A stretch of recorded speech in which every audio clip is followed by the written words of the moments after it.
Evet, çok saygıdeğer Uygur TV izleyicileri, şu anda 15 Temmuz darbe gecesinin 3. senesindeyiz. Atatürk Havalimanı'nda Recep Tayyip Erdoğan Cumhurbaşkanımız geldi. Burada konuşma yapıyorlar. Gerçekten buraya gelen insanların sayısı çok fazla. Neredeyse birden çok insanlar içeri giremediler. Gördüğünüz insanlar da içeri giremeyen ve oradan dönen insanlar da çok fazla var. Gel abi burada bak. Bir hislerini. Hislerim bugünkü böyle bugünü Cenab-ı Mevlam bir daha göstermesin ama çok güzel bir ortam, şu milletin şuraya gelmesi ve hala bunu anlayıp da insanlarımız yani bunu kutlaması çok güzel bir şey ama bu nedendir? Bu Erdoğan'a, reisimize vermiş olduğumuz değerden dolayıdır yani. Reisimizi çok seviyoruz. Allah razı olsun ondan. Cenab-ı Mevlam 100 yılda bir böyle bir reis bize getiriyor. Bunun değerini bilmek lazım. En büyük Recep Tayyip Erdoğan, dünya lideri, gönlümüz, her şeyimiz ona ait. Bunun değerini bilmemiz lazım yani. Çünkü hakikaten böyle bir lider, dünyada görülmemiş bir liderimiz var. Anlayanısın.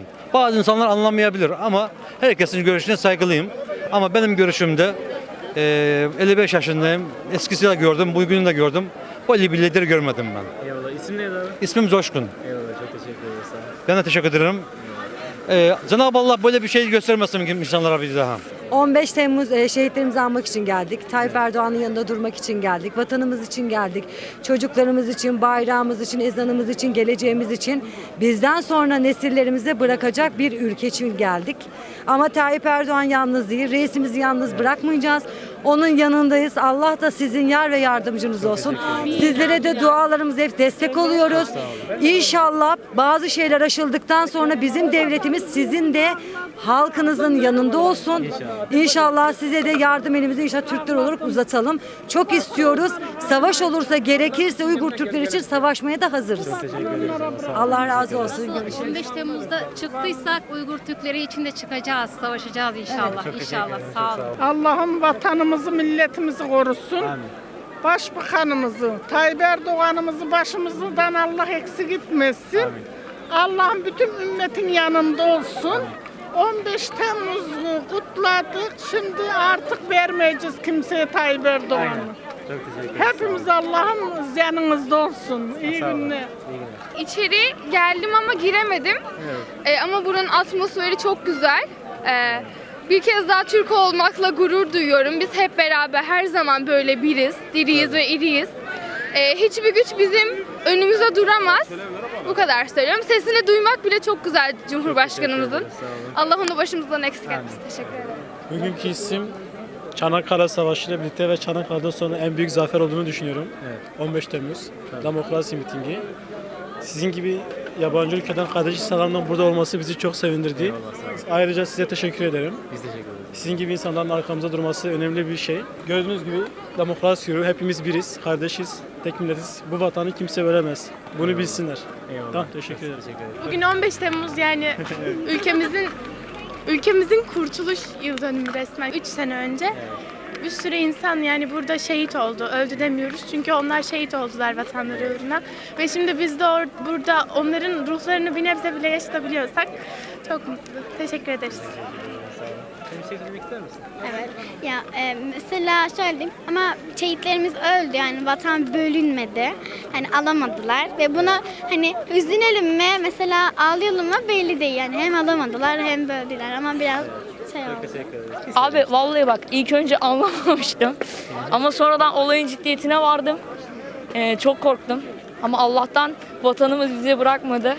Herkes sokağa çıktı. Aldık. Sağ olsun. İşte böyleydi. Güzel bir geceydi bizim için. Vatanımızı, birliğimizi gurur verici bir şeydi. Eyvallah. Millete korku veriyordu, bize de gurur veriyordu. Eyvallah. Biz Türk'üz. Biz bitti demeden bitmez. Bugünkü hislerim bambaşka. Bütün dünyaya buradan seslenmek istiyorum eğer beni dinleyen olursa. 15 Temmuz Türkiye için çok bir ilgili bir değişim oldu abi. Nasıl bir değişim oldu?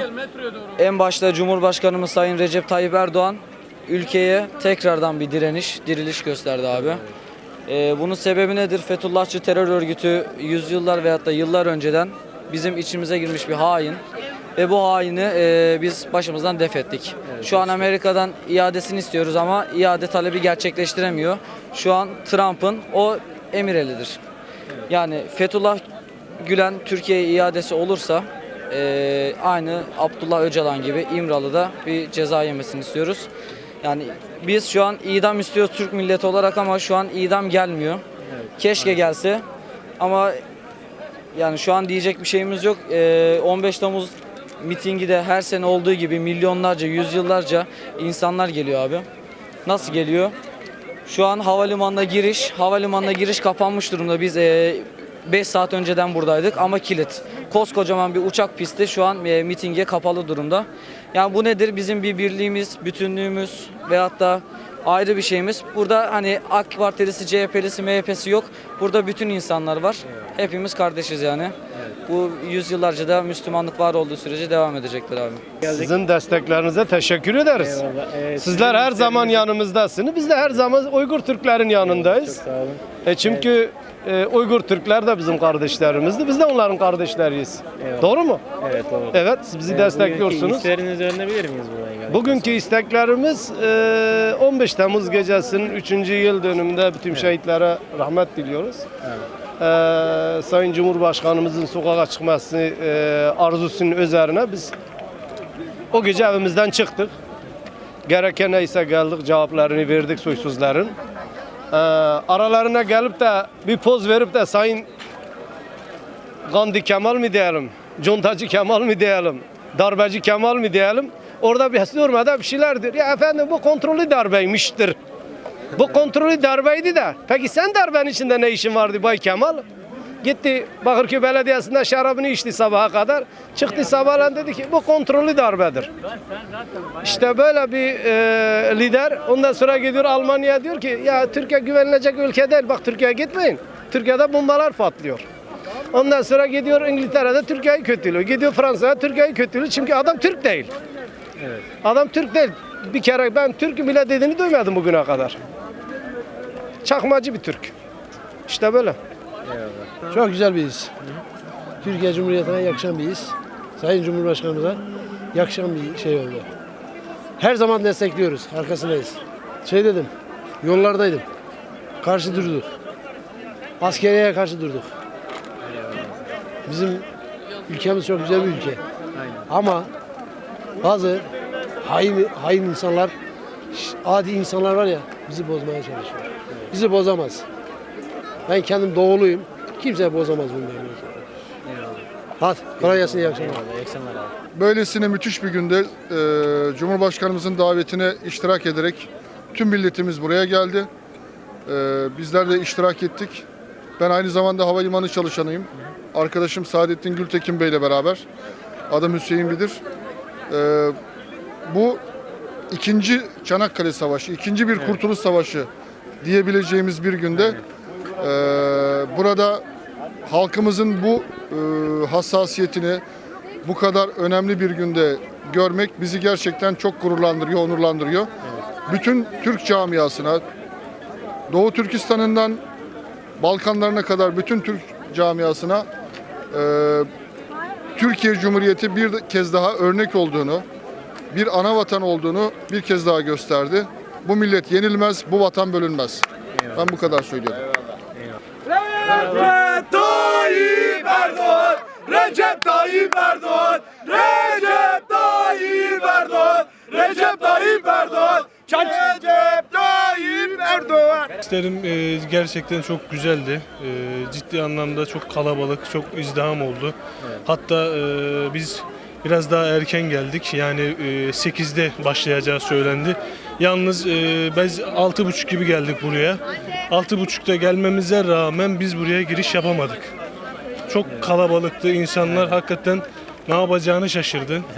Gerçekten çok izdiham vardı. Bu akıl hastası, bu ruh hastası Fethullah Gülen bu ülkeyi felç etti.